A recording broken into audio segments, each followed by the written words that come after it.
Fala, meus queridos, tudo bem com vocês? Eu sou o Caio Haddad, hoje sem meu fiel escudeiro Felipe César, mas temos aqui Danilo Riso. Muito obrigado pela sua presença. Cliente nosso antigo, acabou virando um amigão, tá sempre aqui conosco. E vamos lá. O que a gente vai fumar hoje, Danilão?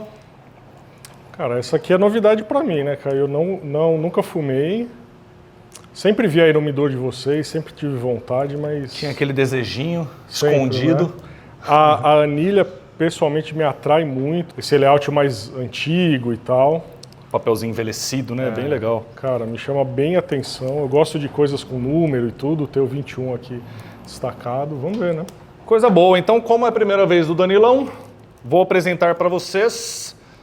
Vou tirar do celofane para não dar reflexo. Mas esse é o Gurkha Cilar Reserve 21 anos, tá? O que é interessante deste puro? O Gurkha, ele tem uma cara de... Você olha para ele e fala, putz, esse charuto deve ser forte, né, cara? É a impressão que eu sempre tive, Caio. Exato, até porque você pega o 15 anos, ele vem uma capa arapiraca bem escura.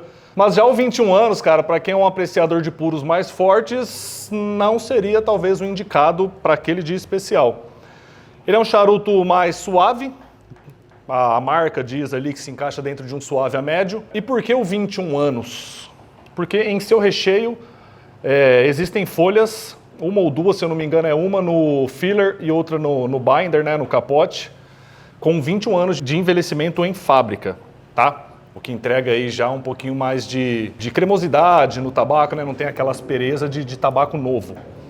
E com uma capa Connecticut Shade claríssima. Eu particularmente gosto muito, acho muito elegante. Só para finalizar sobre ele aqui, as informações mais genéricas.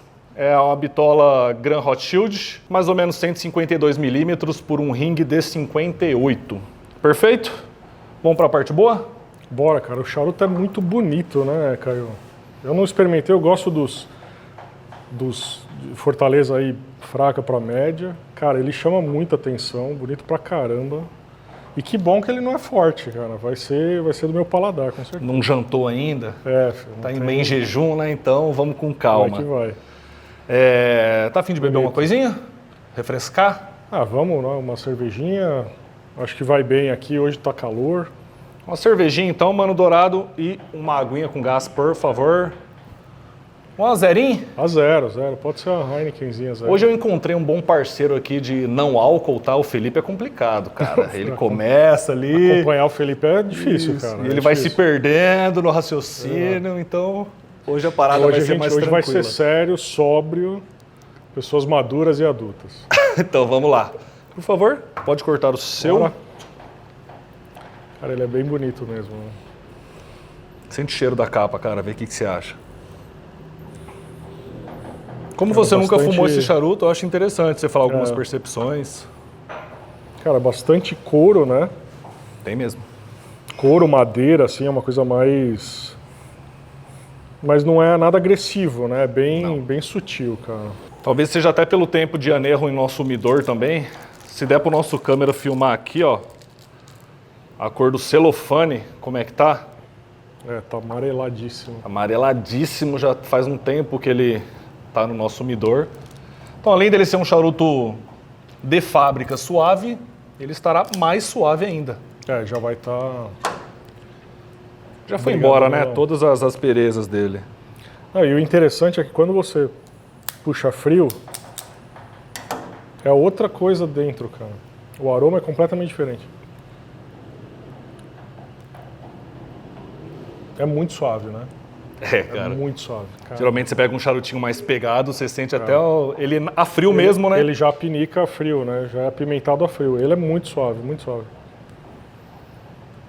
E o aroma dele a frio é diferente do cheiro de capa e tudo. O cheiro de capa é bem couro. Internamente ele é bem suave, equilibrado. Eu gosto de sentir também, cara, o cheiro do pé do charuto, que já é bem diferente da capa. Eu falei, ele é bem... Você sente um cacau, cara? Chocolate mesmo assim no pé?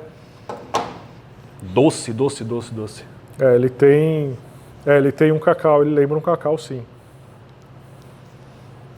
Cara, ele é bem... Se for pelos aromas, não tem erro, né? Cara, mas ó, essa anilha, essa aparência, né? Já vale, cara. É bonito pra caramba, né? Se for bom, tá maravilhoso. Eu gosto sempre de testar o maçarico fora antes. Eu já vou No aço. Já, não tem jeito. Italiano, né, cara? Não tem muito o que fazer, né? Tem muita conversa, não, né? São sempre propostas irrecusáveis. Essa é a ideia da família, né?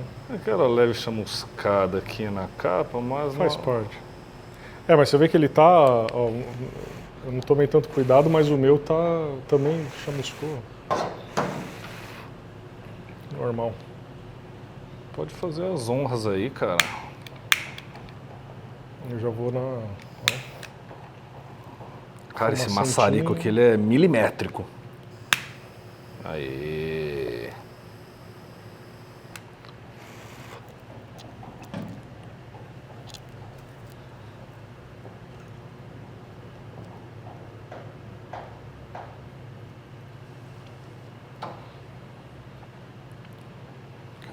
Ele aceso já é outra coisa, né?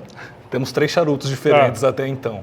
Experiências diferentes, cara. Ele é muito equilibrado, realmente. Ele não é nada bicudo, ele não é adstringente, ele é bem suave mesmo. Mas ele é uma terceira experiência que não é a capa e não é a fumada frio. Né? O fluxo é muito bom, não é... No meu eu cortei só o pigtailzinho. Eu queria um pouquinho mais de restrição, porque ele é uma bitola bem larga, né? Mas se eu perceber que ao longo da fumada ele vai dando aquela... Tá segurando. Aquela segurada, eu corto um pouquinho mais. Eu gostei do fluxo, cara. Bem... Não é amarrado demais, não é solto demais. Corte retão, né? Padrão. Retão. E ele faz fumacinha, hein? Fuma sozinho, né? Olha lá, ó. Olha que beleza. Olha o que eu gosto de ver, fumaça azul. Ele tá bonito, cara. Bem então, interessante, bem interessante. Ainda é o início do charuto. Não temos muito o que falar sobre ele, fora as informações que a fábrica já disponibiliza e eu já passei para vocês. Então, gostaria que você se apresentasse de uma maneira, né, mais completa. Quem é Danilo Riso, o que ele faz? Então, Caio, vamos lá, né? Eu sou forasteiro aqui de Prudente, né? Natural de São Paulo, capital, morei até 2019 lá em São Paulo. Família italiana, tradicional. Almoço na casa do nono aos domingos. Macarronada clássica. Macarronada para mesa farta. Nasci nesse ambiente, né? Palmeirense, obviamente, né? Graças a Deus. Não tinha escolha, né? Tinha que torcer pelo Palmeiras. Ou era ir morar fora de casa sozinho muito cedo, então a opção foi óbvia. Como chove bastante em São Paulo, né? Melhor ficar em casa. Não, melhor, né? Faz frio, é melhor não... melhor evitar. Os italianos ali são meio que vingativos e tudo. Eu achei por bem seguir a família. Como bom italiano também me formei em Direito, né? Toda família italiana precisa de alguns advogados, né? Enfim, historicamente essa é a ideia. E eu sou da minha família, né? O advogado da minha família, apesar de não ser praticante, né? Durante a minha vida lá em São Paulo sempre trabalhei com auditoria, com compliance, com avaliação com investigação de fraude. Legal. Fiz uma carreira importante lá, trabalhei no Senac muitos anos, na Eletropaulo. E aí, o mercado financeiro era uma paixão minha, desde 2008, né? Depois do crash de 2008, eu passei a atuar na Bolsa, fazendo, enfim, com o meu próprio patrimônio, comprando, vendendo ações. E fui pegando gosto pela coisa e numa janela na minha vida profissional, falei, bom, vou encerrar por aqui, vou para o interior, que era uma vontade minha, sair de São Paulo, poder criar os meus filhos no interior, num ambiente mais tranquilo. Calhou logo na sequência da mudança vinha a pandemia, então os meus planos profissionais eu precisei alterar por conta disso. E aí a ideia de migrar para o mercado financeiro, que era algo um pouquinho mais distante, eu resolvi antecipar, aproveitar que eu estava lá enclausurado em casa por conta da pandemia, estudar e abandonar minha carreira, né, finalizar minha carreira lá na área de compliance e ir para o mercado financeiro. Então, em meados ali de 2021, eu abri a consultoria e cá estamos, 4 anos, agregamos aí vários parceiros, né, para atender as necessidades dos clientes. Então, a Genial Investimentos para a área de investimentos, para toda a dinâmica de banco, né, conta nacional, internacional, cartão de crédito, enfim. A Fictor, que é um grande grupo nacional, que está migrando também para a área de fundos de investimento. Então, hoje eu também represento eles. A Best, que é uma fintech que oferece home equity, financiamento imobiliário, financiamento para carros. E, mais recentemente, a última aquisição para o grupo foi a parceria com a Crefisa para empréstimos pessoais e empréstimos através do FGTS. E você percebe que tem um padrão, né? Quer dizer, a Crefisa da titia Leila, a Fictor, que é patrocinadora do Palmeiras também. Então, fica ali tudo em família e a gente se resolve. E hoje, enfim, a consultoria aí que nasceu algo super despretensioso, tem crescido, adquirindo clientes aí mensalmente, e a coisa está, com a graça de Deus, indo muito bem, obrigado. É isso aí. Um currículo extenso, né? São 46 anos, né? Aí já tem um pouquinho mais de história, né? Que legal, velho. E como que o Danilo Riso conheceu o mundo dos charutos? Aí eu vou buscar meu pai lá na década de 90, que era um momento que nem todo mundo viveu, de abertura do mercado para importação, início do Plano Real, assim, né? Foi um momento muito interessante do país, né? O dólar a 1 para 1, era uma coisa incrível, assim. E aí, meu pai sempre gostou muito dos Estados Unidos, ia para lá sempre, e era um apreciador de charuto e cachimbo, né? E aí, com a facilidade do câmbio e com a dificuldade da gente encontrar produtos bons aqui, ele começou sempre que ia para os Estados Unidos, trazia os charutos. E eu lá com meus 17, 18 anos de idade, enfim, convivendo com ele, e ele sempre fumando 1, 2, 3 charutos por fim de semana, um dia eu sentei com ele e resolvi experimentar. Nunca fumei na minha vida, nunca bebi na minha vida, então não tenho um paladar para, enfim, né, coisas mais amargas, mais alcoólicas ou mais agressivas e tal. Eu falei, deixa eu experimentar isso. E aí, a revelia da minha mãe, que ficou muito brava quando ela descobriu, eu comecei a fumar aí um outro charuto com meu pai. Infelizmente, de memória, eu não me preocupei em guardar as marcas que a gente fumava na época. O importante foi o momento, né, na verdade. Mas era um momento de contemplação, era um momento de sentar com ele ali na beira da piscina e conversar e fumar, e ele falar das histórias, contar também. Desculpa, quantos anos você tinha nessa época? Eu tinha 18, 19 anos. Pô, legal. Foi relativamente cedo para charuto, né? Charuto normalmente acaba sendo um prazer de quem é um pouco mais velho. Mas comecei a apreciar com ele, não era tão frequente, mas a gente tinha os nossos momentos. E aí a minha vida acabou me distanciando um pouco, muito trabalho, logo vieram os filhos e tal. E é um hobby que, dependendo, né, do ambiente familiar ali, do ambiente, né, da frequência, o hobby acaba sendo caro, eu tinha outras prioridades e tal. Então eu fiquei um tempo sem apreciar. E aí, a coisa de 4, 5 anos, já morando aqui em Prudente, resolvi retomar, né? Meu pai faleceu em 2010 e essa retomada do charuto, para mim, acaba funcionando sempre como uma... Mesmo quando eu estou sozinho, eu não me sinto fumando sozinho, né? Eu me sinto fumando com ele, como era no passado, no início da experiência, né?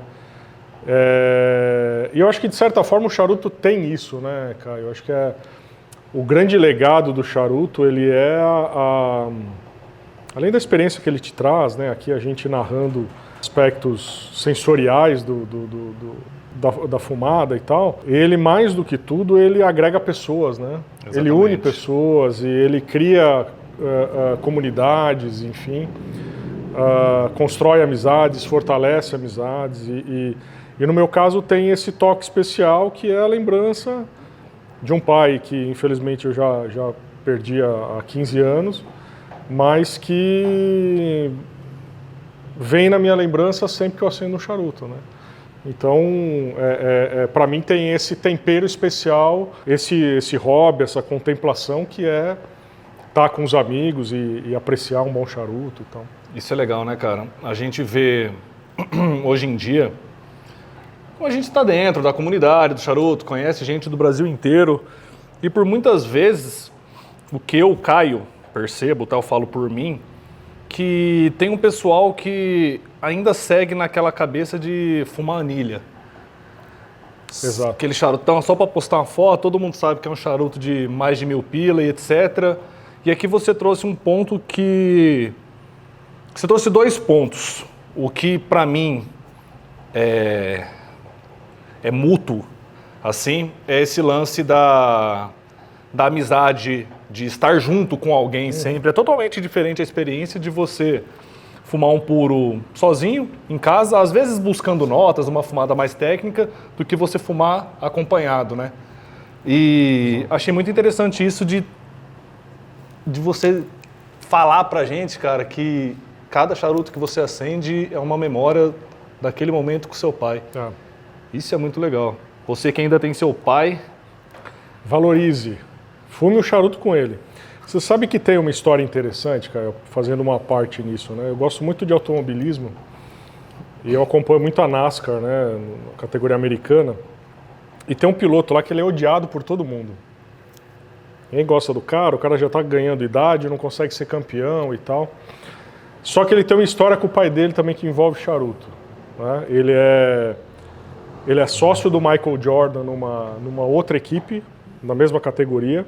Ele corre numa equipe e é sócio do Michael Jordan em outra equipe. E eles têm uma amizade muito longa e o Michael Jordan deu um charuto para ele que ninguém sabe qual é a anilha, ninguém sabe que charuto que é.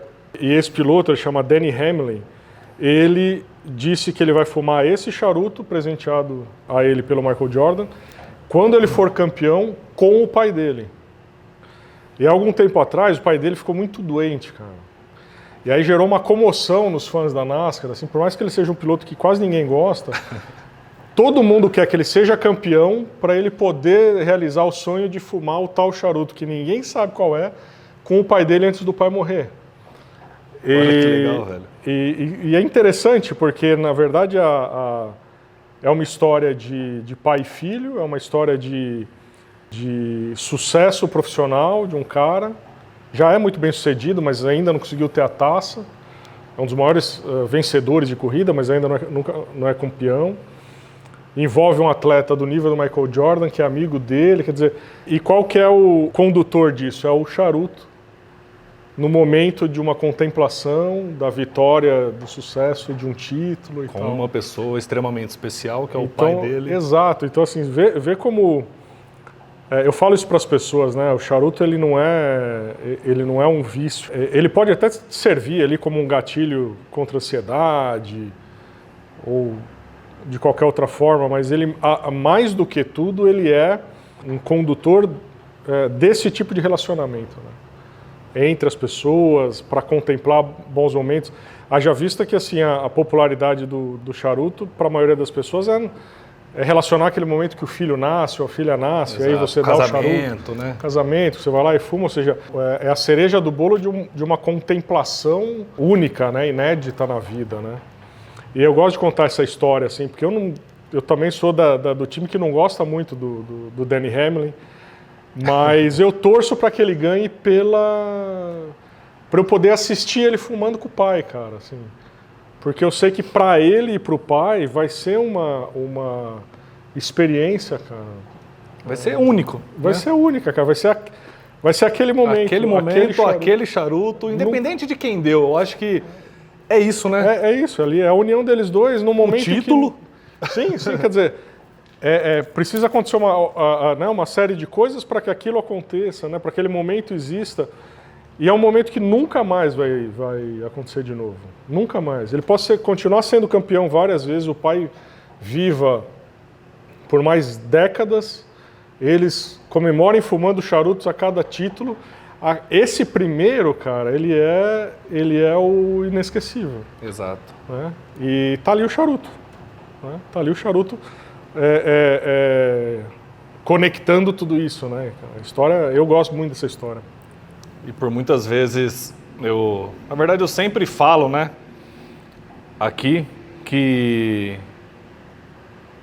nem sempre eu tô prestando, pego um charuto aleatório na minha caixa, só que eu sempre estou acompanhado de alguém. Então eu gosto de deixar claro isso, cara, que o charuto ele é o momento, ele não é o charuto, a marca, o valor, a anilha, é o momento, e é isso que deve ser levado em conta.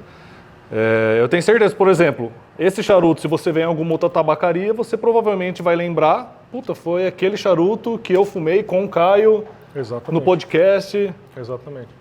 Ele gera essa identificação. Ele cria memórias. Exatamente. Assim. Às vezes você lembra, puta, que charuto que eu fumei aquele dia, foi esse.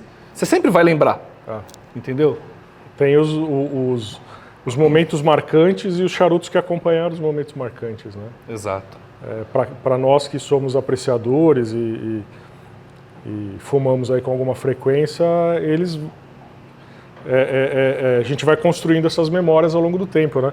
Eu até falo pro pessoal, eu tenho aquela caixa que eu guardo as anilhas, né? Que é igual a aquelas caixas com vidro na frente que o pessoal guarda a rolha de vinho, né? Uhum. Só que o meu é especial para anilha de charuto. Tá lá, tá com uns 3/4 cheio já. E aí fica no meu escritório, eu olho para lá e eu identifico algumas anilhas, né? E eu falo, cara, o que tem de história dentro disso aqui.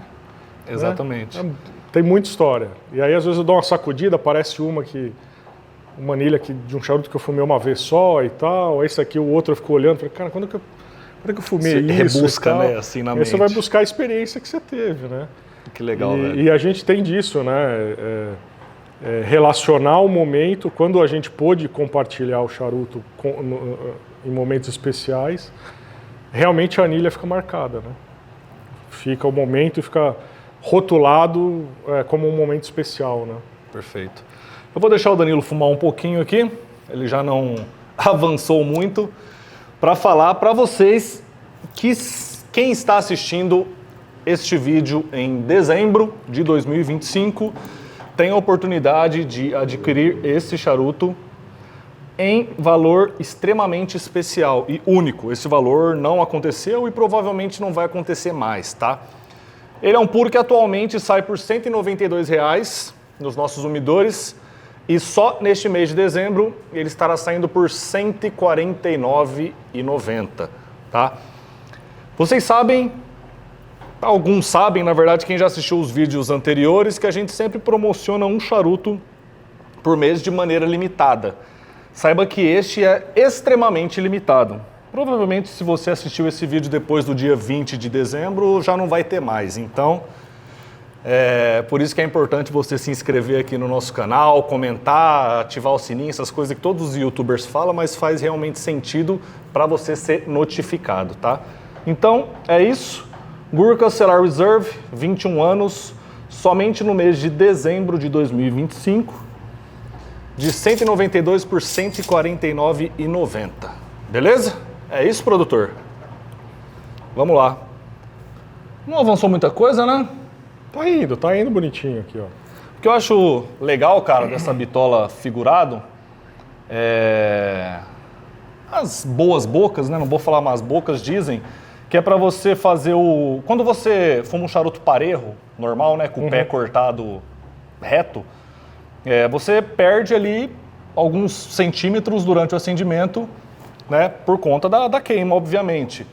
Então eles fazem esse figurado, esse afunilamento, para você poder queimar o começo e quando você começa o charuto é 100% da fumada. Aproveitar tudo, faz sentido, né? Faz sentido pra caralho. Ele eu acho faz isso bem legal. ele realmente faz o afunilamento, né? a cinza, ela faz o afunilamento aqui e a bitola tá toda aproveitada, né, na verdade, né? Que ali a gente perde realmente ali meio, 1 centímetro no outro, né? É o normal, né? Porque, né? Mas assim, é interessante essa preocupação de algumas marcas que fazem essas bitolas. Não, mas eu acho que esteticamente, para esse charuto, para anilha, faz muito sentido ele ser figurado assim. Ele dá uma distinção para ele impecável, cara. Eu gosto muito desse aspecto estético dos charutos. Eu gosto de experimentar as bitolas diferentes e os figurados e as capas que são, né, as doble capas e tal. Mas pro contexto aqui, o cara que escolheu fazer o charuto dessa forma aqui foi muito feliz, gosto, cara. né? Foi muito feliz. Porque ele chama... É um baita charuto, fumada muito boa. E esteticamente, cara, né? Hoje fala-se de instagramável, né? É um charuto altamente Cara, instagramável. Sucesso. Isso aqui do lado ali de um copão de uísque ali faz um baita sucesso, cara. Realmente ele é muito bonito e é uma baita fumada, cara. É uma baita escolha. Uma baita escolha. Vale a pena mesmo. O que você tá achando, assim, em questão de notas? A Gurkha diz, né? E muitos degustadores dizem que ele entrega notas ali, como você previamente havia percebido, mais de nozes, um nut, assim, bem forte, couro, né? Um pouquinho de terra, que vai se apresentando mais ao longo da fumada, ali perto do segundo terço. O que você, como estreante no Gurkha 21, diria? Cara, assim, para mim ele é bem macio, bem macio. Como eu disse, eu gosto de charutos fracos para médio. Pro meu paladar ele tá em cima. Ele tem uma oleosidade, uma sedosidade que dá para sentir na língua. Uma coisa bem interessante, uma experiência bem interessante. Parece que a boca ela vai sendo untada, uma coisa realmente interessante. Que unta, eu percebo esse nut nessa secura que dá a língua. Então eu acho muito louco. Eu sinto também essa certa oleosidade, só que ao mesmo tempo seco, cara. São percepções totalmente opostas. Mas estão dentro, sei lá. A percepção ela é bem pessoal. Ela é bem pessoal. Você comentou do couro. Bem pronunciado, assim, mais do que ali quando a gente estava sentindo os aromas da capa, ele é frio.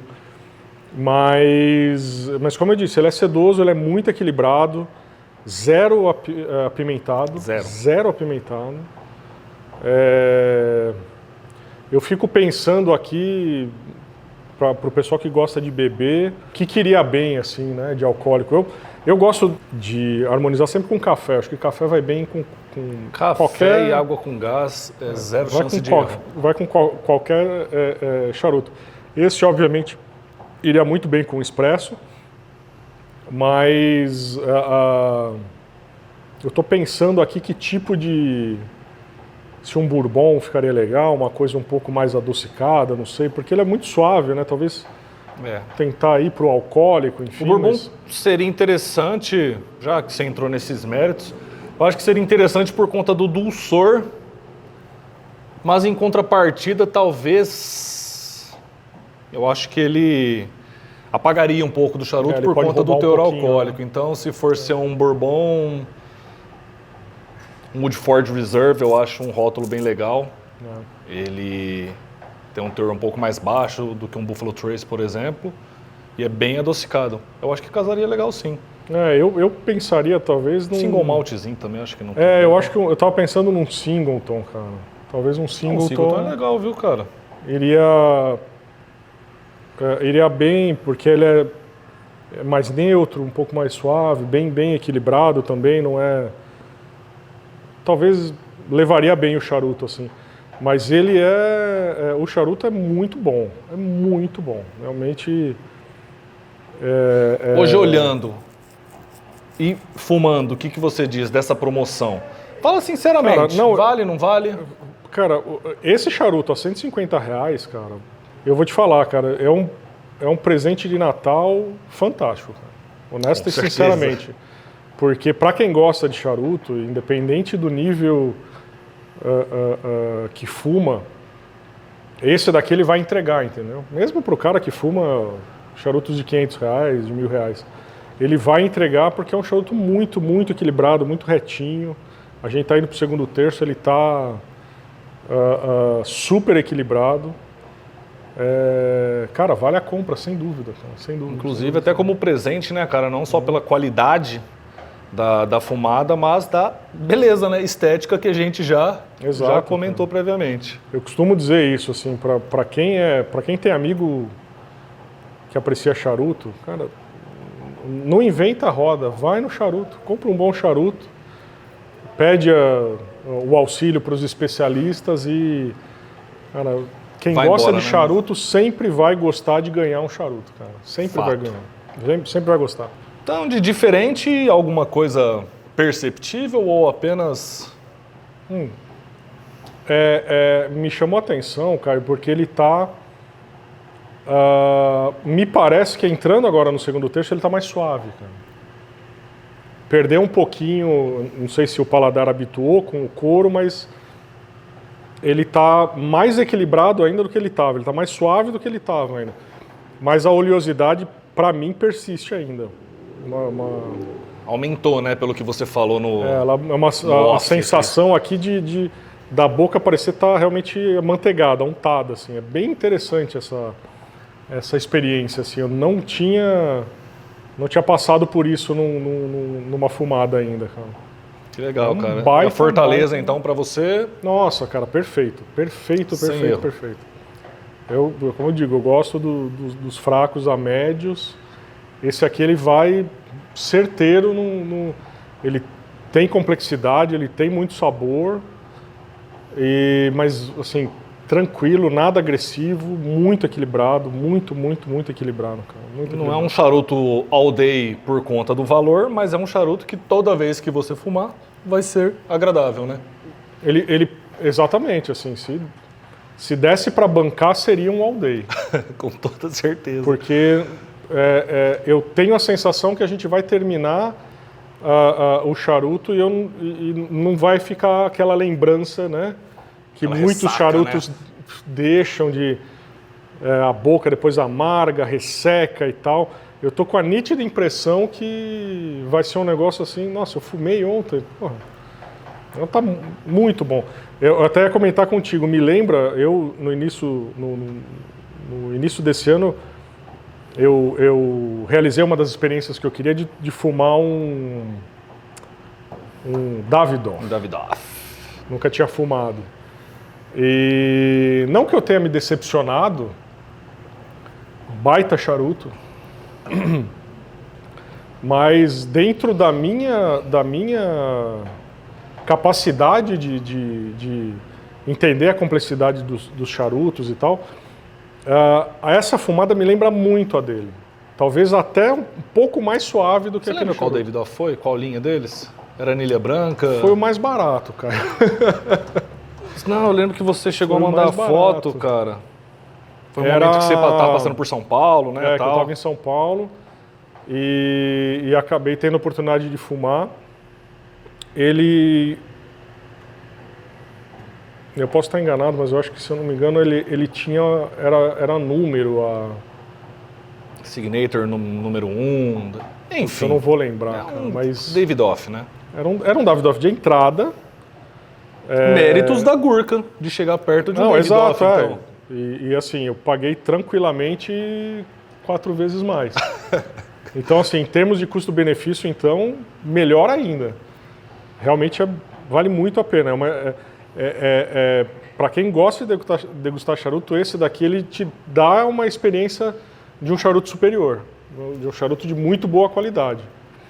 Realmente vale a fumada, cara, vale a fumada. Se tiver aí R$150 esquecido numa conta do banco... Achei no bolso perdido. Né? A esposa vem, olha, eu ia lavar sua calça, achei R$150. Pronto. Aqui, ó, já tem destino. Legal, Danilão. Queria aproveitar a sua presença aí para entrar um pouquinho na sua área, cara, que é interessante. Num outro podcast a gente conversou com o Felipe Dipp, faz uma gestão aí financeira empresarial. Uhum. E você é um cara que também faz gestão financeira de pessoas físicas. Mais de pessoas físicas, sem dúvida. Que legal, cara. Atualmente, falando de Brasil, cara, Vamos lá. como você vê o mercado financeiro? Estamos tendo boas oportunidades? É um momento de poupar? Como é que tá? Caio, eu tenho eu gosto muito de caminhar fora do rebanho, né? Então, se tem uma coisa que eu aprendi no mercado financeiro é você isolar os barulhos. E é inegável que desde a pandemia e até um pouco antes, o cenário político brasileiro é muito ruidoso. E o cenário político afeta a gestão econômica do país como um todo e, por consequência, vai afetar investimentos. Eu não tenho a visão que a maioria das pessoas tem de que as coisas estão ruins, porque eu tento justamente isolar esse barulho político, polarização e tudo mais. Eu aprendi com um dos meus professores de mercado que é sempre primavera em algum lugar, né? O mercado financeiro, mais do que talvez qualquer outro mercado ou comércio, a máxima de que se tem gente chorando, tem gente ganhando dinheiro vendendo lenço, se real. concretiza, é real, né? Warren Buffett, que é dos maiores investidores do mundo, ele fala que o mercado financeiro é o local onde o impaciente entrega o dinheiro para o paciente.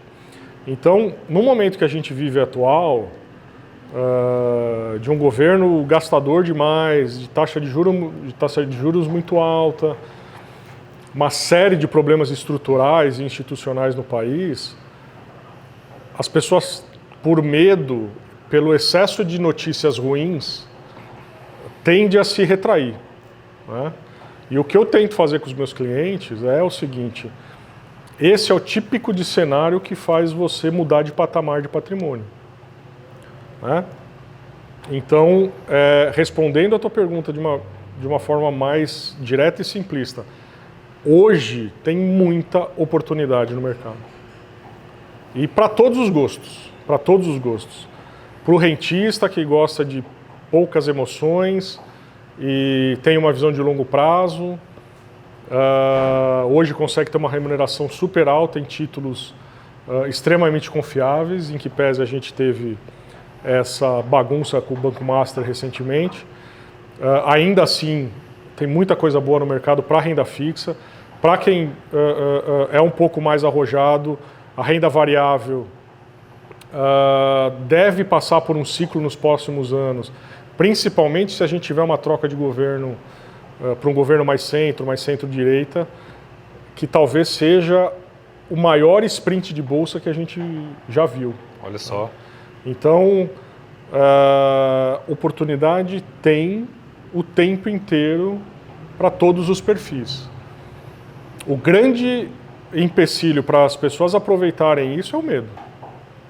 O mercado financeiro não é lugar para quem tem medo. Pula fora. Não adianta. Não adianta.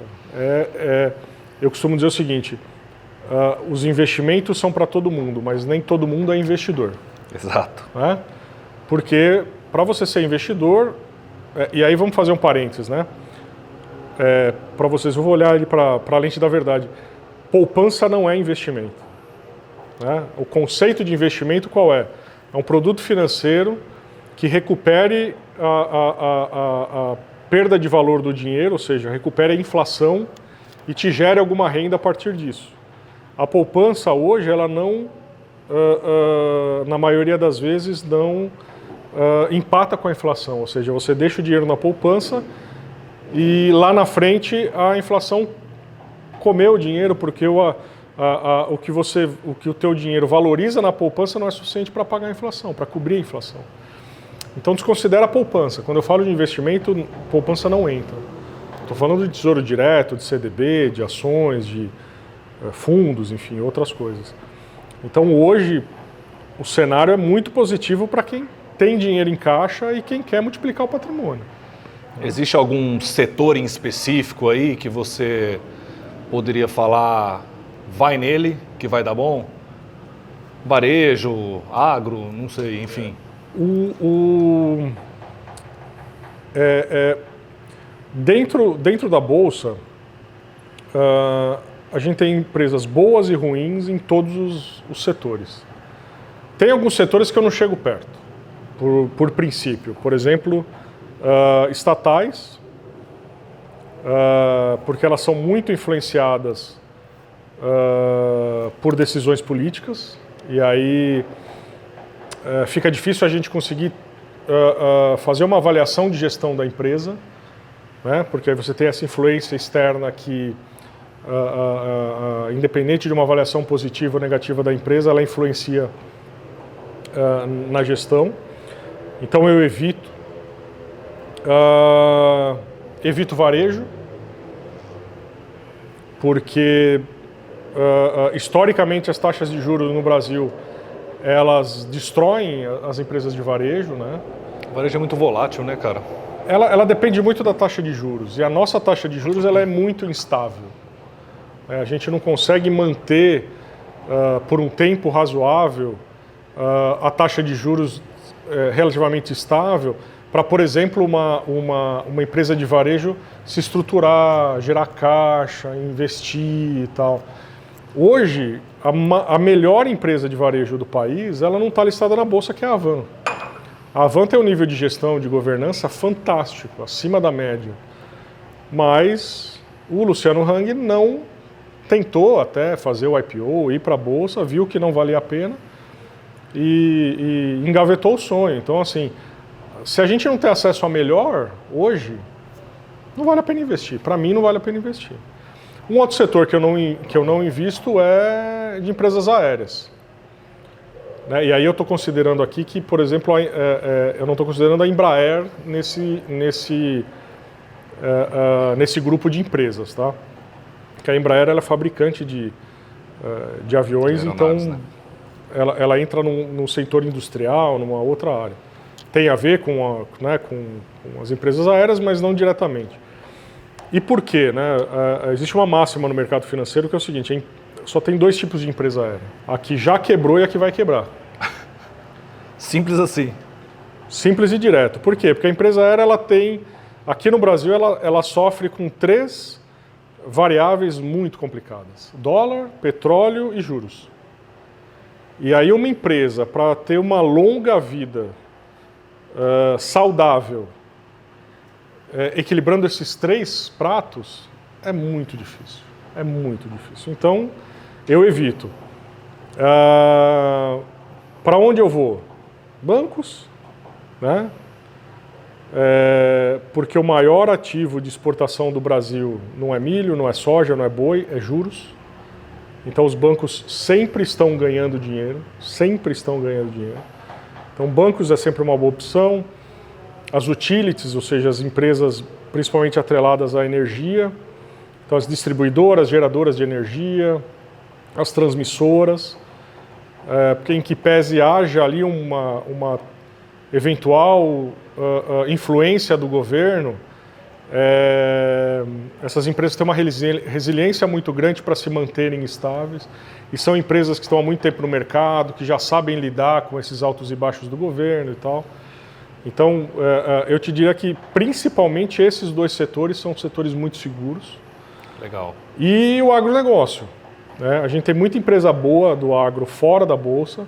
Mas dentro da Bolsa a gente já tem ótimas empresas que valem também o investimento. E se a gente for pensar que o Brasil hoje é produtor de 1/3 do que se come no mundo, e a gente tem uma capacidade de multiplicar os nossos campos de produção ou de criação de gado em algumas vezes ainda, as empresas do agro, que hoje estão listadas na Bolsa, têm um potencial de crescimento inimaginável.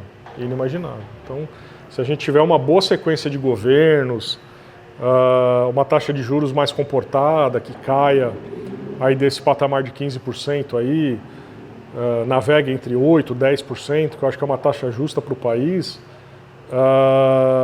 essas empresas, assim, quem tiver alocado nelas, é sucesso garantido. Perfeito.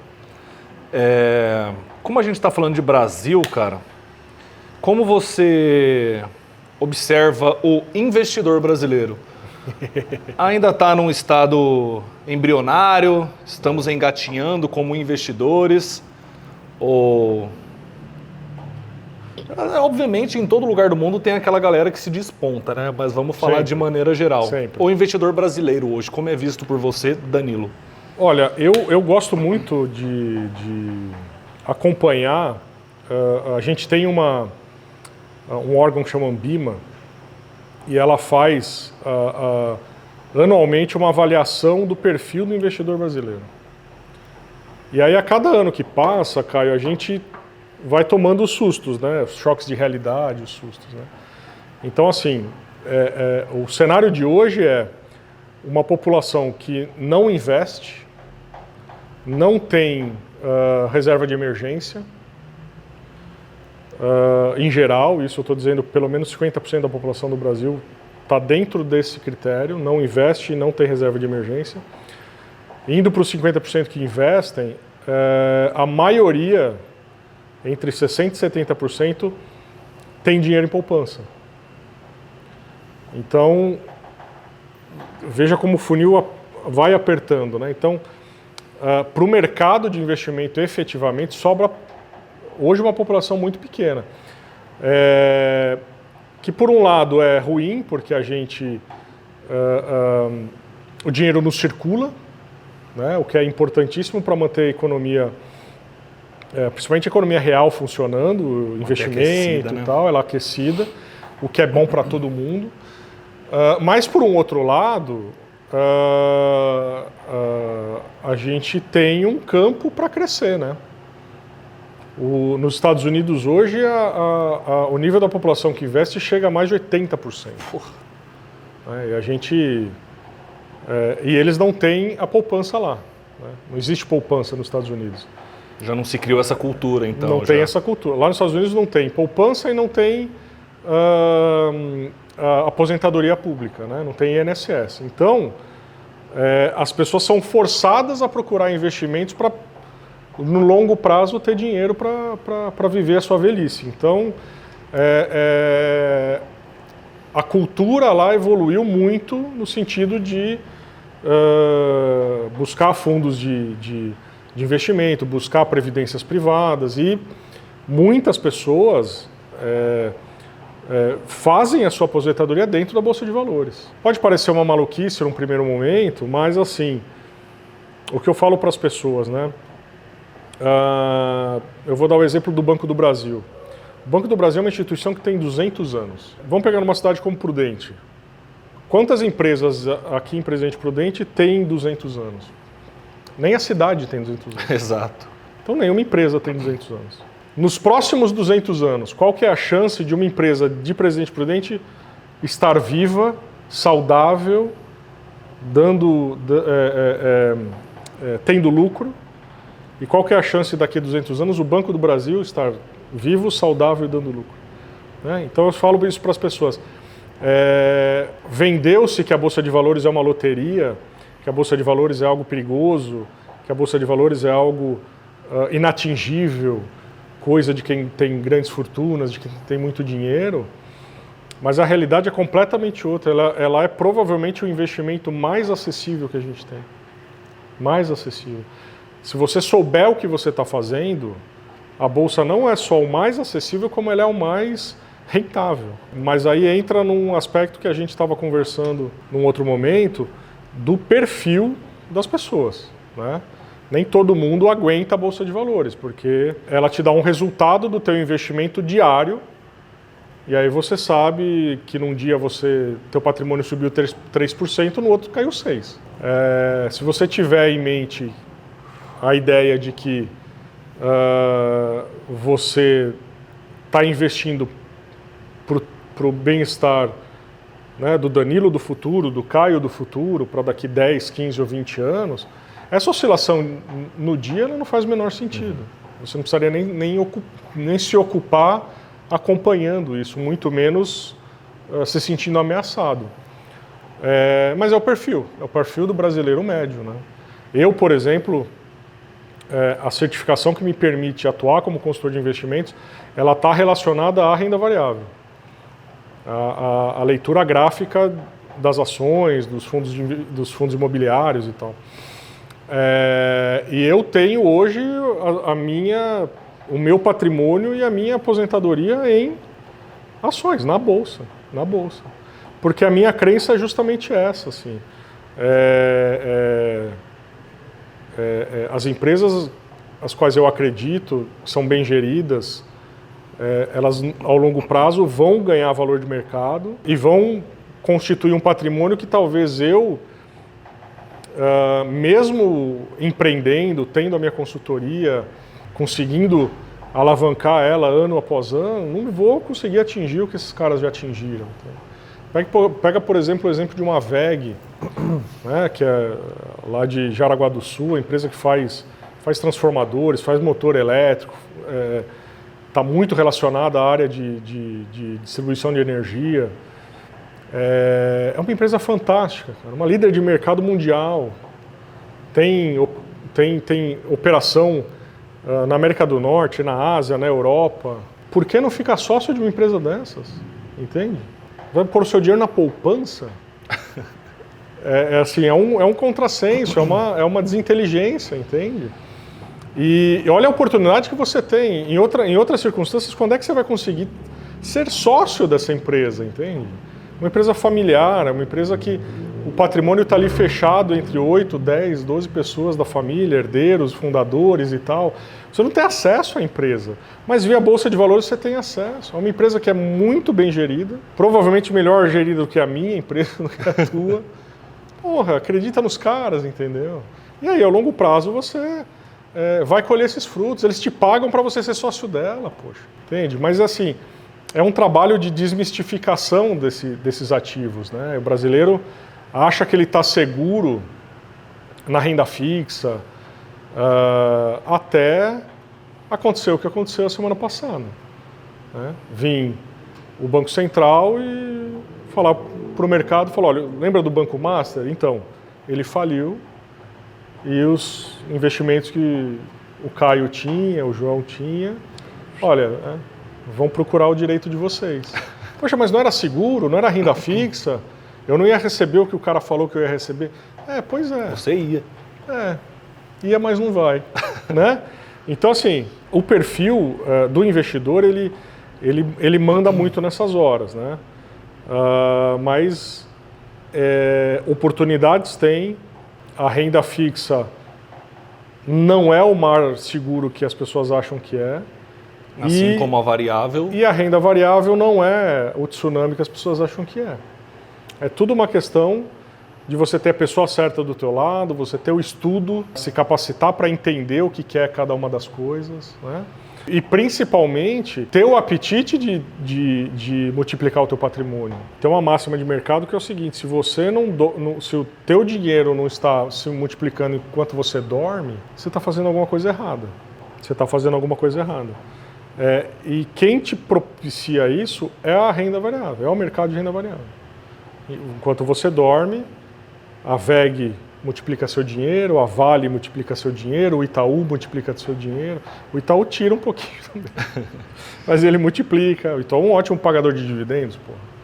É um banco de gestão inquestionável. Com né? certeza. Então, eu particularmente, gosto muito de trabalhar a questão psicológica dos meus clientes e do investidor brasileiro nesse sentido, assim. Crie o hábito de estudar e entender onde você está pondo seu dinheiro. O perigo maior é esse, é você não saber onde você está pondo seu dinheiro. Eu faço esse exercício com as pessoas, quando elas me dizem que investem, eu pergunto, tá, e como é que você escolheu esse investimento? Por que esse fundo? E a pessoa não sabe dizer.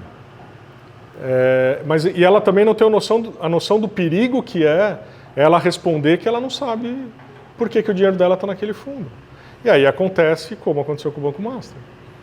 Você colocar o seu dinheiro atraído por uma taxa de retorno de investimento fora do que o mercado pratica, assumir riscos que muitas vezes o investidor nem queria, mas por ignorância assumiu, não vai ver o dinheiro render, né? Não vai ter o retorno, né? Não vai ter o retorno. Muita gente, o FGC, né, que é o Fundo Garantidor de Crédito, ele cobre até 250 mil reais, mas muita gente tinha muito mais. Com certeza. Só dos planos de previdência, das pensões, dos fundos de pensões que investiam no Banco Master, o prejuízo está em torno de 2 bilhões de reais. E aí esse daí, esquece, é 2 bilhões de prejuízo. Não vai receber nem os 250 mil. Entendeu? Então, o mercado financeiro ele penaliza quem é ignorante, quem não estuda e quem escolhe profissionais de má qualidade para gerir o patrimônio, porque também tem esse lado, né? Com certeza. Então você coloca que talvez um dos maiores erros do investidor brasileiro não seja o medo de investir, mas sim da falta de estudo. A ignorância em relação aos investimentos, ao que é investimento, aos produtos em si. Eu diria que o meu propósito dentro do mercado financeiro, obviamente que compartilhar as informações do mercado de forma clara, de forma simples e incentivar as pessoas que se eduquem em relação ao mercado. Porque não é nem o meu intuito que as pessoas façam por si, porque o mercado é muito complexo. Mas você precisa ter um conhecimento mínimo até para perceber quando você está sendo enganado ou não. A minha intenção, fazendo palestras, com a publicação do meu primeiro e-book, e virão outros ainda, não é transformar, capacitar o investidor num super investidor. Olha, não faça a faculdade de economia, leia meu livro e pronto. Não é isso. Mas é que a pessoa entenda o buraco que ela está se metendo, entendeu? E por onde ela pode caminhar para ter o mínimo de discernimento de não tomar decisões erradas. Porque a gente está falando de patrimônio, a gente está falando muitas vezes do pouco que as pessoas conseguem guardar num país com dificuldades extremas para garantir um pouco de qualidade de vida no momento de aposentadoria, né? E são incontáveis os casos em que as pessoas perdem literalmente tudo dentro do mercado, porque não sabem o que estão fazendo, né? Não sabem o que estão fazendo. Então, o mínimo de educação financeira é necessário. E aí, quando eu digo de educação financeira, Caio, eu estou dizendo do controle de gastos em casa, né? Do básico, né? O básico do básico, não é nem saber qual que é a diferença de uma LCI, de uma LCA, de um CRI, de um CRA, não. Isso aí vamos deixar para o nível 2. É entender como é que um cartão de crédito funciona, entendeu? É entender quais as taxas de banco que são cobradas da gente, né? Eu tenho conversado aqui com os executivos da UniOeste para começar a palestrar para os alunos da UniOeste. Porque qual que é a responsabilidade da UniOeste? É formar técnicos nas graduações às quais ela oferece, né? Ela vai formar médicos, ela vai formar dentistas, ela vai formar agrônomos, ela vai formar veterinários, enfim. Mas ela, por uma questão de estrutura da educação de nível superior do Brasil, não é nenhuma culpa da UNOeste ou de qualquer outra universidade, ela não forma um empreendedor. Ela não explica para o profissional que está recém-formado como ele vai gerir a empresa dele. Que às vezes é muito mais importante do que a técnica que ele tem para executar o trabalho dele, entende? Porque ele não vai ser só o técnico. Ele vai ser o gestor de uma empresa, de um CNPJ. E aí ele não sabe sobre impostos, ele não sabe onde a empresa dele se enquadra, que tipo de regime tributário, ele não tem a menor noção que para ter um funcionário registrado é o salário vezes 2, em impostos e contribuições, em descontos e tudo mais. Então, quando eu falo de educação financeira é nisso. Né? Adoraria fechar teatros e dar palestras sobre investimento, que é o que eu gosto de falar. Mostrar gráficos de ação e dizer, olha, tem uma tendência de alta, isso aqui vai explodir, não entre nessa aqui, porque, olha, claramente ela vem perdendo valor de mercado e sazonalmente está muito ruim ainda. Não, cara, não dá nem para falar sobre isso ainda. Seria interessante, né, cara, essas grandes instituições, como a UNOeste, por exemplo, proporcionar isso para os seus futuros formandos, né? Porque isso não existe, cara. Ninguém oferece isso, entende? E quando a gente fala de educação, e aí eu sou pai de família, você é pai de família, no estágio de vida que a gente está, a gente tem um grau de responsabilidade financeira extenuante, cara. Extenuante. E ninguém explicou pra gente o que fazer. Não. A gente tem que aprender na raça, entende? Então, o meu propósito, como eu disse, junto do trabalho que eu tenho com os meus clientes, é justamente esse, cara. É fazer com que essa molecada que hoje está começando a ingressar no mercado de trabalho entenda a bucha que é, entendeu? Não para que eles desistam, não para que eles se amedrontem, mas para que eles comecem de fato a se preparar, a entender o que vem pela frente e que se a cabeça deles é de que eles vão ter uma vida de 9 a 6, não vai rolar, não vai ser, entendeu? Vai ser uma vida de 6 às 10, 7 dias por semana. Porque você tem que gerir uma empresa, você tem que gerir uma equipe, você tem que entender sobre fluxo de caixa, você tem que entender minimamente sobre a tributação a qual o teu negócio está submetido. E tributação aqui no Brasil é um negócio insano. Então, assim, claro que você pode terceirizar isso, contratar o contador, contratar uma empresa que faça uma gestão tributária para você. Tá, mas isso também gera custo. De onde você vai tirar isso? E o básico eu acho que é necessário você saber até talvez para auditar o seu terceirizado, entendeu? Exato. O cara tá mexendo com o seu dinheiro, irmão. Exato. No fim das contas, né, no final do dia, a responsabilidade do dinheiro é de cada um de nós, né? E aí, minimamente, você saber se esse cara está te levando para o caminho certo, né?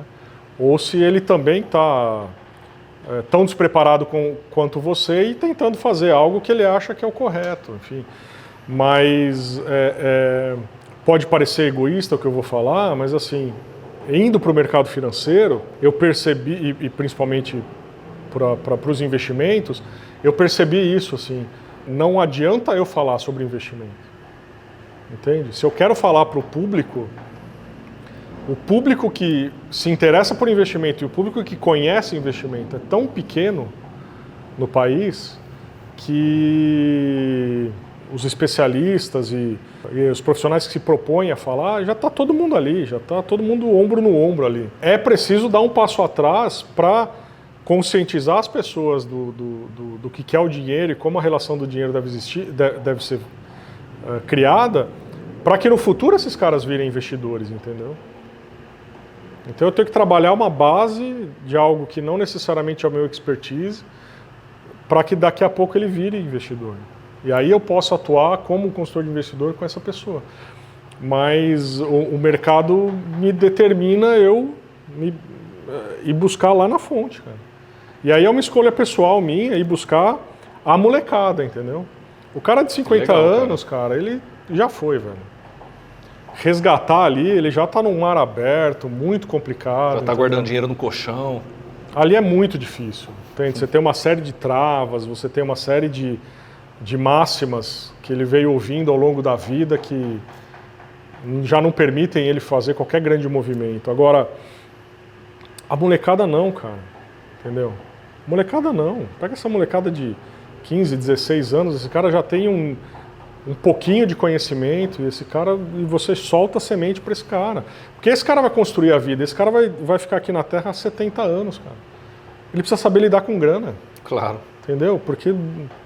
é o que move, né? E em qualquer lugar, mesmo que ele não fique no Brasil, que ele não fique imprudente, cara, ele tem que saber mexer com grana. Ele precisa saber mexer com dinheiro. E aí, de novo, não é ali sendo egoísta. Pode falar, não. Só ia pedir uma aguinha para você. Não é no sentido de ser egoísta e olhar aí para o meu mercado, coisa e tal. Não, cara. É olhando a longo prazo mesmo, entendeu? Salvar essa galera que, tendo um pouquinho mais de conhecimento no início da vida, vai deixar de fazer cagadas que a grande maioria já fez. Como, por exemplo, deixar o dinheiro na poupança. Entende? Quem tem o dinheiro na poupança, cara, deixa no colchão. Pelo menos você vê o dinheiro lá, você conta, entendeu? Você brinca com teus filhos e tudo. É um dinheiro vivo, né? Se fosse para você deixar uma dica, então, já aproveitando esse gancho do pessoal novo, uma dica do que fazer, não do que não fazer. Já sabemos que não devemos pôr na poupança, por exemplo. Pô, acabei de entrar no meu primeiro emprego, CLT, mais comissãozinha ali. Se eu não pedir muito iFood, eu tenho 200 por mês. Então eu consigo separar uma pequena porção desse meu dinheiro para multiplicar. O que eu deveria fazer? Cara, o passo a passo é realmente simples, assim, não é ciência de foguete, não. Primeira coisa, reserva de emergência. Guarde dinheiro suficiente para você pagar suas contas se você ficar 6 meses desempregado. Guardo aonde? Numa poupança, talvez? Aí pode. Só para... Então, eu não recomendo poupança de forma nenhuma, porque antigamente a gente só tinha poupança.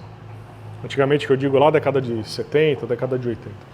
E aí os bancos foram se desenvolvendo e criaram outros produtos. Hoje a gente tem 2 produtos que são tão seguros quanto a poupança, mas remuneram mais. Quando a gente pensa em emprestar dinheiro para o governo, e aí, por favor, sem militância, sem Sem posicionamento. Dinheiro não tem ideologia política. As pessoas precisam entender isso. O dinheiro serve para multiplicar e para dar conforto. Não tem ideologia política. Então, assim, dá para emprestar para o governo? Dá para emprestar para o governo. Como é que você faz? Tesouro Direto. Você entra lá no site do Tesouro Direto ou na plataforma do teu banco. Pode fazer das duas formas. Você vai cair no mesmo lugar. Você tem os títulos de Tesouro Direto lá que são oferecidos. Você tem títulos pré-fixados, ou seja, é uma taxa que você já vai conhecer desde o início, que ela vai multiplicando o teu patrimônio ao longo do tempo que você determinar do investimento, 5 anos, 3 anos, 10 anos. Hoje a gente tem Tesouro Direto mais longo, hoje, se eu não me engano, está para 2065, se eu não me engano. Caramba! Então são um horizonte de 40 anos. Danilo, não quero investir, não quero dar dinheiro para o governo. Tá bom. Você tem basicamente o mesmo produto onde você entrega o dinheiro para o banco, que são os CDBs. Né? Funcionam basicamente da mesma forma, são tão seguros quanto, só que você está entregando o dinheiro para o banco. O banco vai pegar, como é que o banco te remunera? Ele vai pegar o teu dinheiro, o Caio foi lá e colocou os R$200 dele no CDB do Bradesco, por exemplo. Aí eu preciso de dinheiro.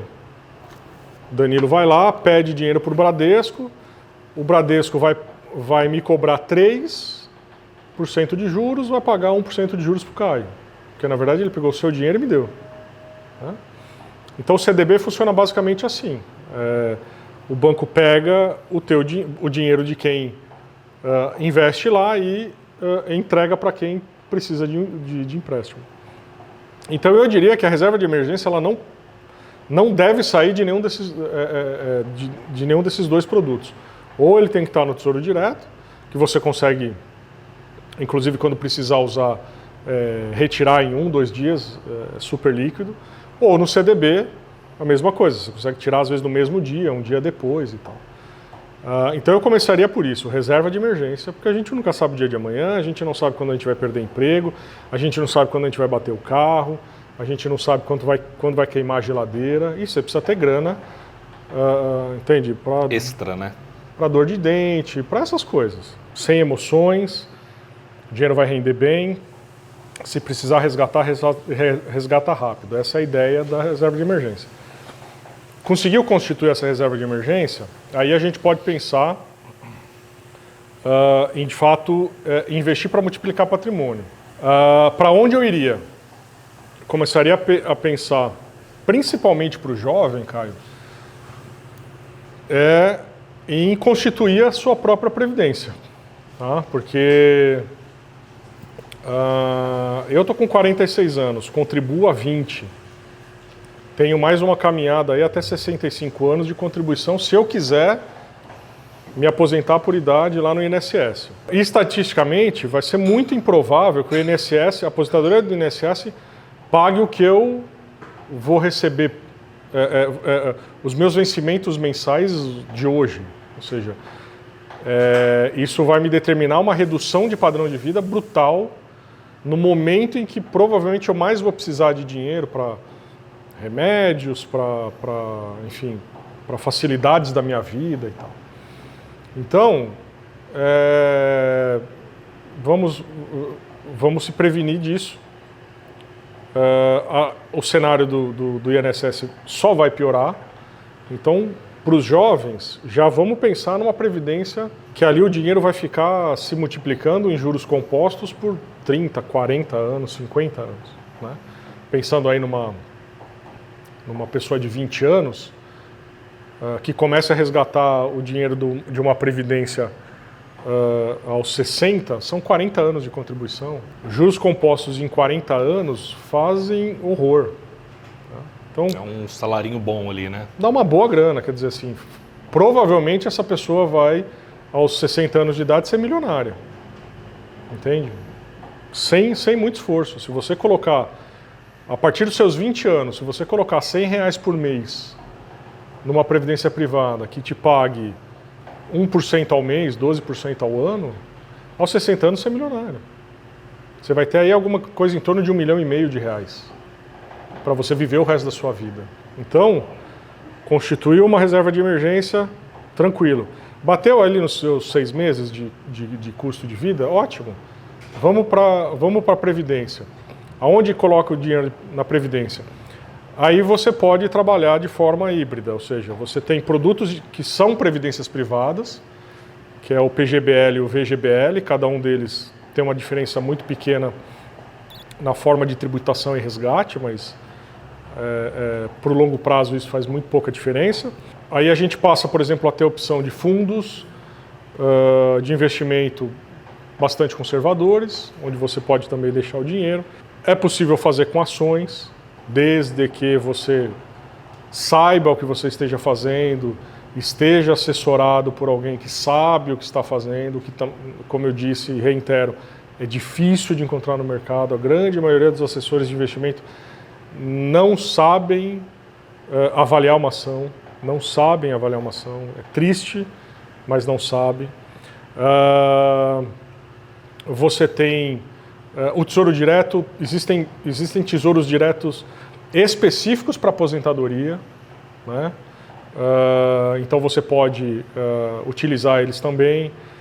E aí a gente começa, por exemplo, a gente começa a entrar no linguajar de investimento, quer dizer, é compor uma carteira de previdência privada, ou seja, eu vou ter uma boa parte do meu dinheiro num rendimento menor, mas mais conservador, pensando no longo prazo. Eu posso ter um pouco em ações brasileiras, ações internacionais, fundos imobiliários, que seria o equivalente a você comprar um imóvel físico, mas na verdade você está investindo o seu dinheiro numa administradora de imóveis.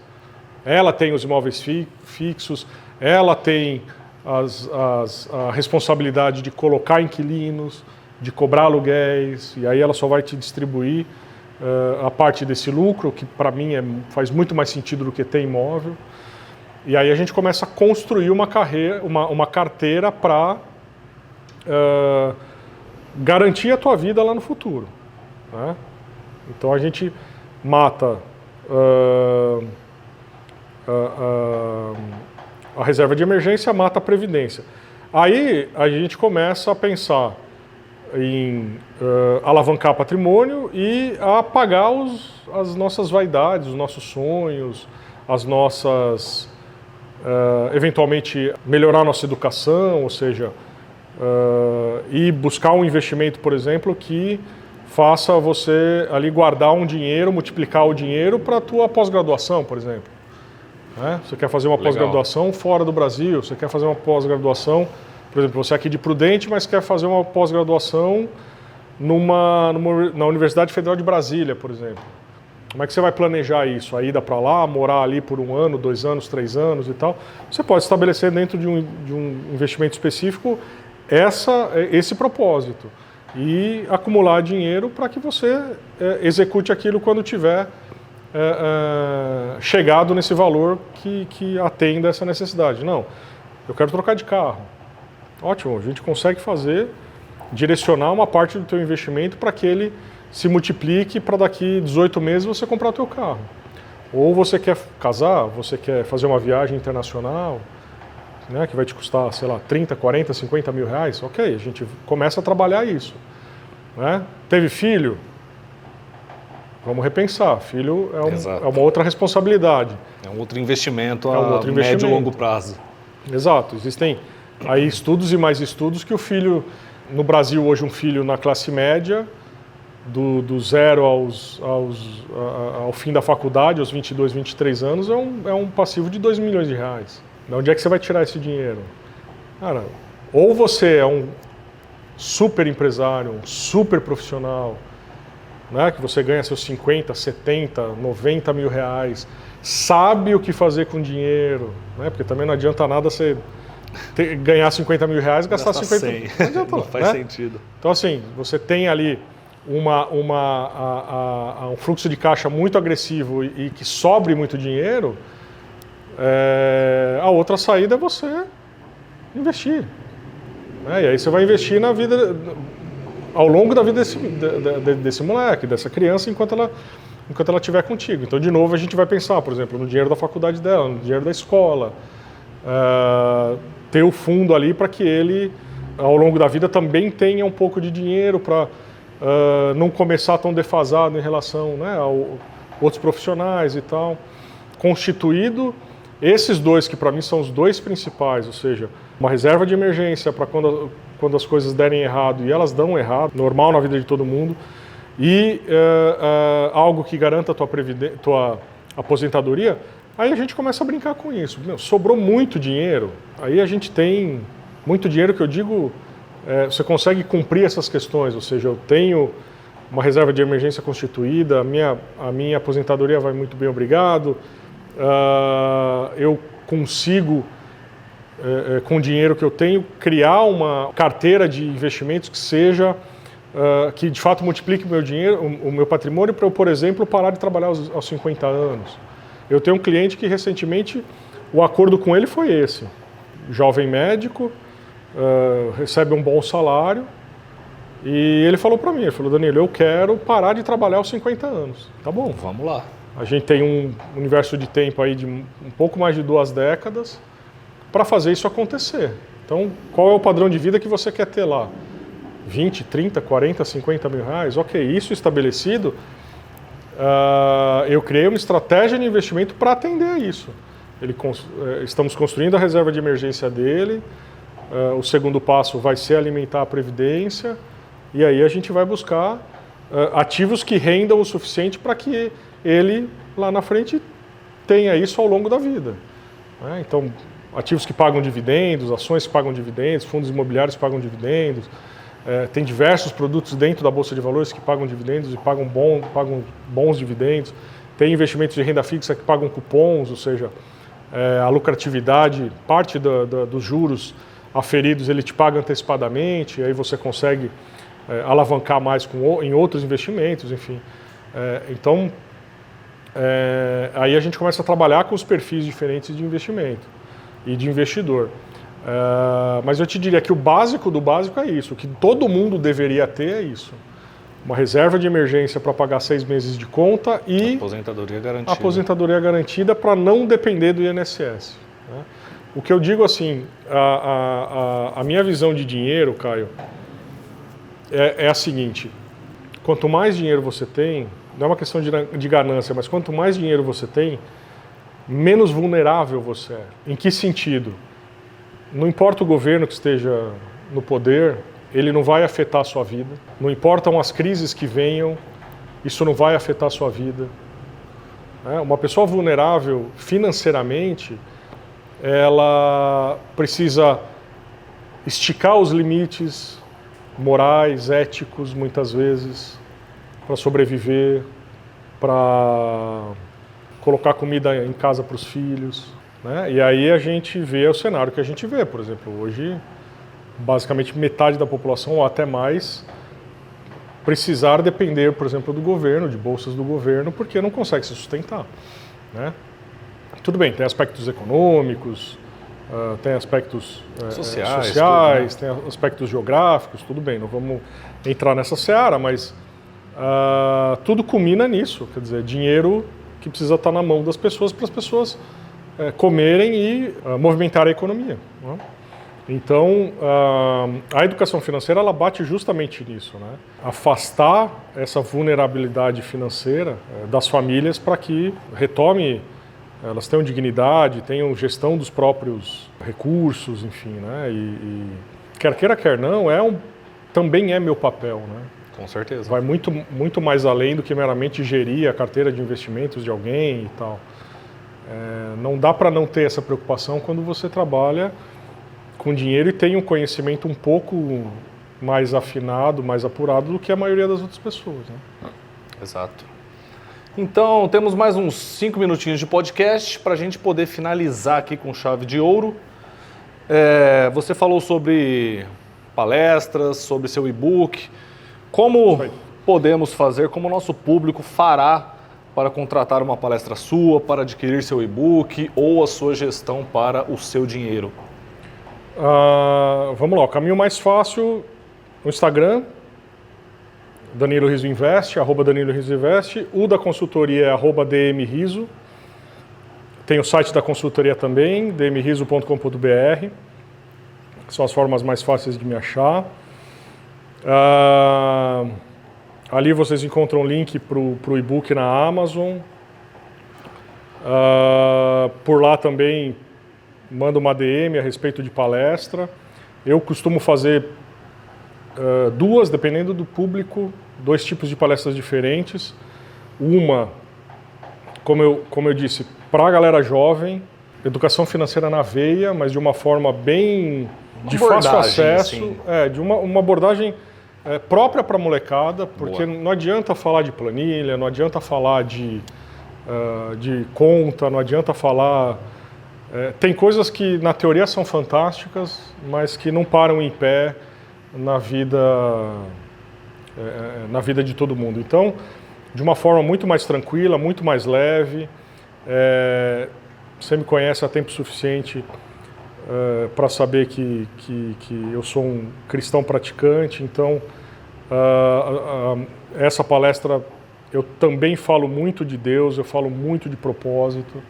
Que legal, porque cara. Na minha percepção, a vida financeira ela tem 3 pilares, é o dinheiro, a gestão do recurso e o propósito.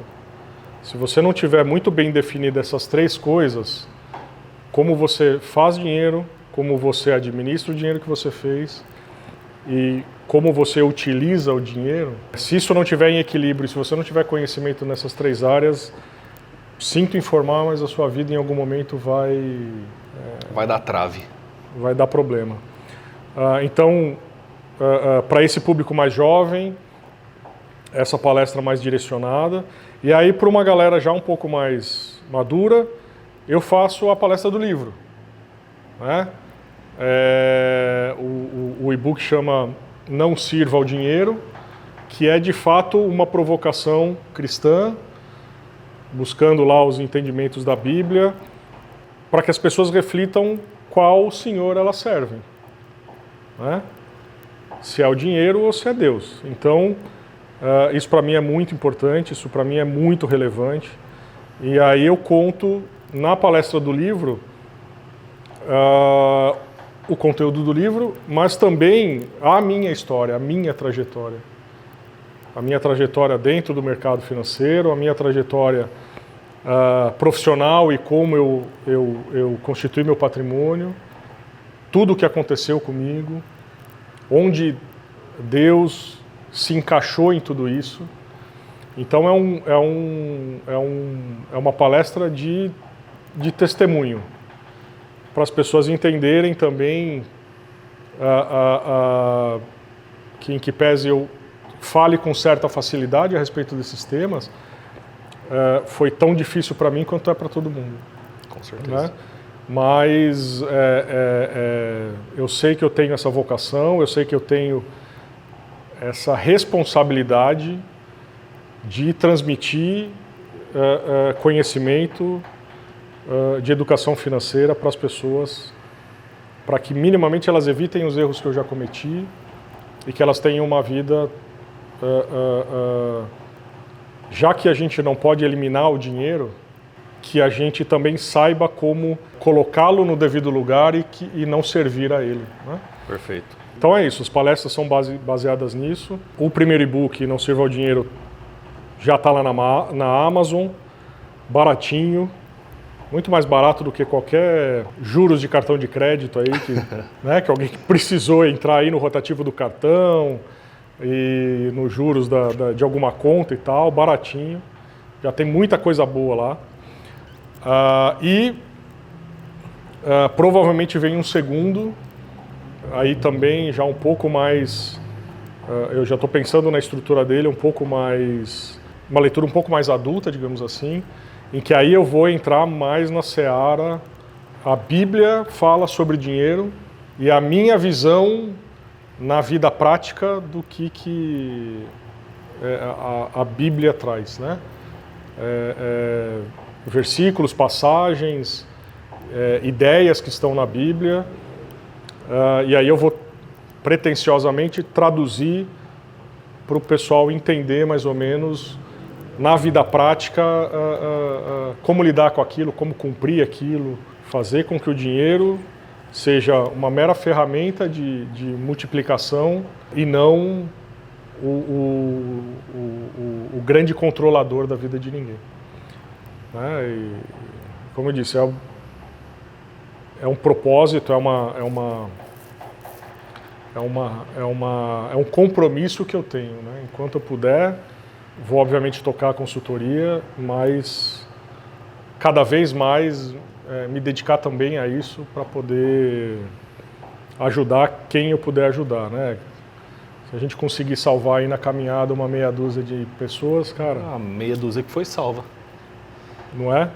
Então, perfeito. Todos os links e arrobas estarão aqui na descrição do nosso vídeo. Senhores e senhoras, Danilo Rizzo.